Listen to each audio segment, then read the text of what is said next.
Nabahin ang opinyon sa mga construction workers sa dakbayan sa Talisay, kabahin sa sugyot ni Senator Coco Pimentel nga ipatuman ang heat break alang kanila. Ato kining sayran sa report ni Femari Dumabong. Bisan sa naglagiting nga kainit sa adlaw, giantos kini sa mga construction worker ug padang nagtrabaho sa ibabaw nga bahin sa usa ka edipisyo sa dakbayan sa Talisay. Sa mga sama nila nga kanunay exposed sa tumang kainit sa adlaw, nakabot ni Senador Coco Pimentel ang sugyot nga hatagan sila og heat break. Diin pwede silang mopahuway sud sa 3 ka oras apan dili kuhaan ang ilang sweldo. Dunay uyon sa mga temporary work break kun heat break. Uy, okay kay mamay ug musikon sa mga kontraktor mga engineer. Pero karon sir, sa may inyuhang mga pamaagi, aron di kayo mo mainitan pag mayo. Ano yung trapal lagi? Oh, yun sapat. Sa tubig ninyo sir, problema ba mo? Oh, okay, namin na sa tubig. Provided mo sa kontraktor. Apan sumapa nitugot man ang ilang kontraktor nga makabutang og trapal aron duna sila landong gikan sa init, ang importante alang kanila kanunay nga duna sila tubig mainom.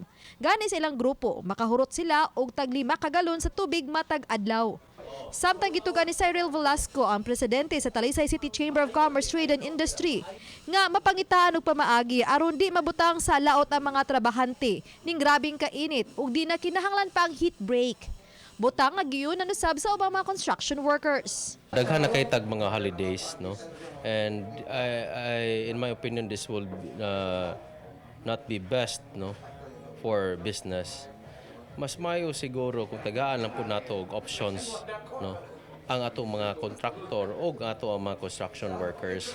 Daghan man paagi masolve na ang problem sa heat, no.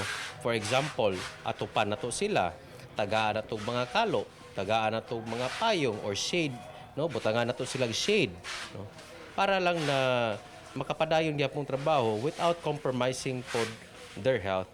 Ay, tandaan lang, kung di man dahil init, ako agad may likay niya, balik sa... Alakan sila sa kaitana. Pero kung bayaran ka, Di sad mayo ipahuway sa bayaran ka.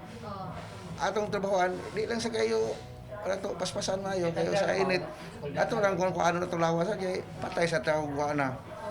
Sa man maluoy sa construction. O maluoy siya sa tag-iya sa atong kikuanan, ang tag-iya maluoy siya na to. Uban ni Philip Patricio Grod Prado, Femari Dumabong. Balitang Bisdak.